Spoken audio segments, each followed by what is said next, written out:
نبی کریم سرور کائنات صلی اللہ علیہ وآلہ وسلم کی خدمت میں ایک شخص حاضر ہوا اور آ کے عرض کرنے لگا کہ میں اسلام تو قبول کرنا چاہتا ہوں لیکن میرے گناہ ایسے ہیں کہ وہ معاف ہو جائیں گے، مجھے نہیں لگتا میرے گناہ معاف ہو جائیں۔ نبی کریم صلی اللہ علیہ وسلم نے اس کو تعلیم فرمائی تو اس نے پھر عرض کیا کہ میں آپ کو اپنا گناہ سناتا ہوں، اگر میرا وہ گناہ معاف ہو جائے تو پھر تو میں اسلام قبول کر لیتا ہوں۔ حضور نے فرمایا بتاؤ؟ اس نے کہا کہ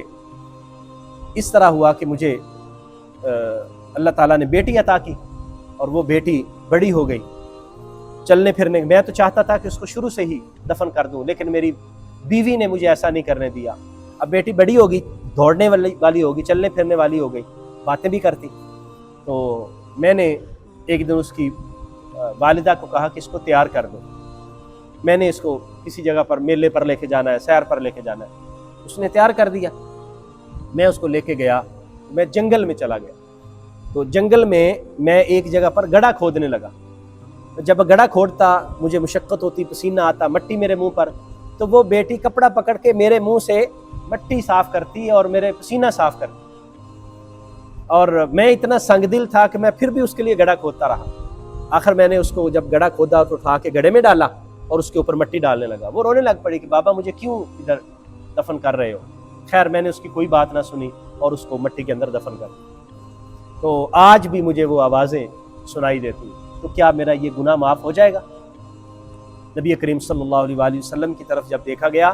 تو حدیث مبارکہ میں آتا ہے کہ حضور اس کی جو باتیں سن رہے تھے، حضور کی آنکھیں چھم چھم برس رہی، حضور کی آنکھوں سے آنسو جاری تھے۔ نبی کریم صلی اللہ علیہ وسلم اتنا روئے اس کی یہ باتیں سن کے۔ پھر حضور نے سمجھایا کہ یہ زمانہ جاہلیت میں تم سے ہوا ہے، اللہ تعالیٰ معاف کرے گا، تم ایمان قبول کرو، اللہ تعالیٰ سے توبہ کرو، اللہ تعالیٰ معاف فرمانے والا ہے۔ پھر نبی کریم صلی اللہ علیہ وآلہ وسلم نے لوگوں کی کیسی تربیت فرمائی کہ جس ماحول کے اندر، جس معاشرے کے اندر بیٹی کو زندہ دفن کرنا اپنے لیے باعث فخر سمجھا جاتا تھا، وہاں نبی کریم صلی اللہ علیہ وسلم نے اپنی بیٹی کو فرمایا فاطمہ میرے جگر کا ٹکڑا ہے، یعنی اتنی عزت نبی کریم صلی اللہ علیہ وسلم نے بیٹیوں کو عطا فرمائی، بیٹیوں کو رحمت قرار دیا۔